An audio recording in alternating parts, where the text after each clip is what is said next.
১,৫০০ বছর পূর্বে আল্লাহর নবী আমাদেরকে একটা ঈমান মাপার যন্ত্র দিলেন। আজ থেকে ১,৫০০ বছর পূর্বে আল্লাহর হাবিব আমাদেরকে একটা ঈমান মাপার যন্ত্র দিয়েছেন। উম্মত আমার, তোমার ঈমান আছে না নাই এটা বুঝবা কেমনে? এই যে নাও, তোমার একটা ঈমান মাপার যন্ত্র দেই, যন্ত্র দিয়া টেস্ট করলে বুঝে ফেলবা যে তুমি ঈমানদার নাকি বেঈমান। আমাদের যাদের জ্বর হয়, আমরা ডাক্তারের কাছে গেলে আমাদেরকে একটা লম্বা একটা থার্মোমিটার দেয় কি দেয় না? থার্মোমিটার যদি দেয়, এটা 1 মিনিট বগলের নিচে রাখা একটা ঝাঁকি দিয়া ডাক্তার সাহেব কয় 103, ঠিক কিনা কন?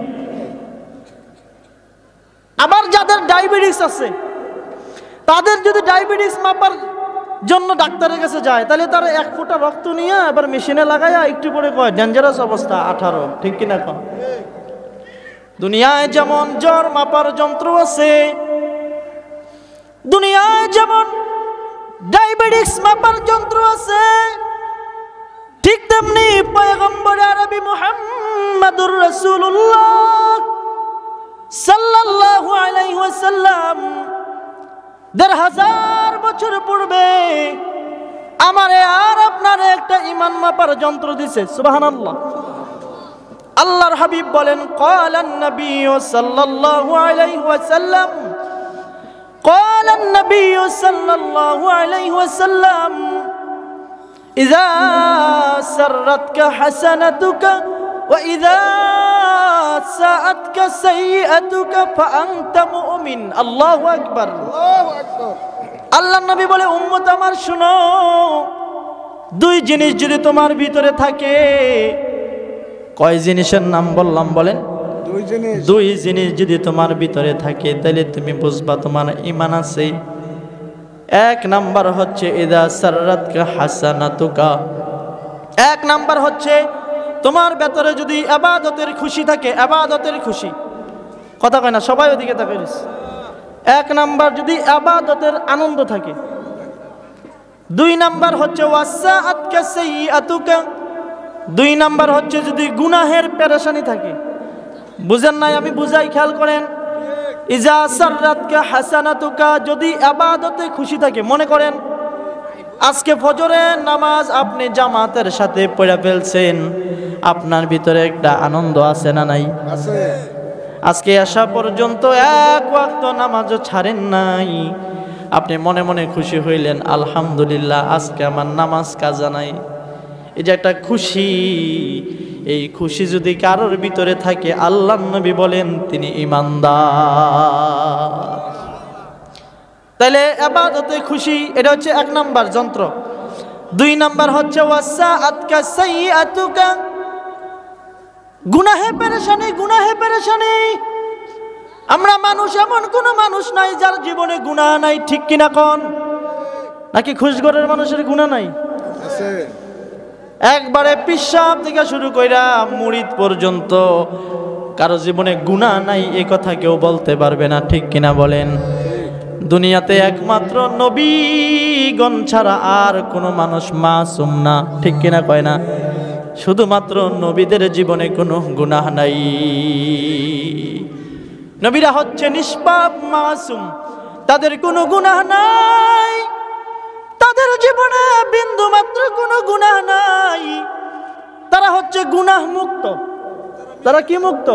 গুনাহ মুক্ত, মাসুম। নবী ছাড়া সবাই গুনাহগার, ঠিক কিনা বলেন? ঠিক। যত বড় আল্লাহর ওলি হোক, সে কোনোদিন আপনারা এসে বলবে না আমার জীবনে গুনাহ নাই, কইব নাকি? না।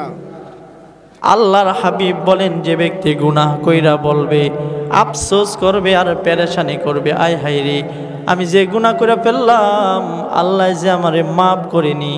এই যে গুনাহ কইরা পেরেশানি, এই পেরেশানি করলে আল্লাহর নবী বলে তুমি আল্লাহর খাতায় ঈমানদার।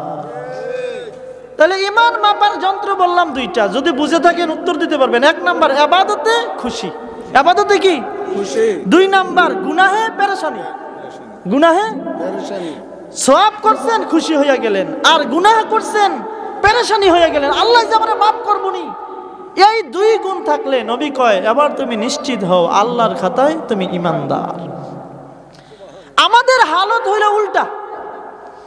আমাদের হালত হইল আমরা ইবাদত কইরা বেকায়দায় পড়ি।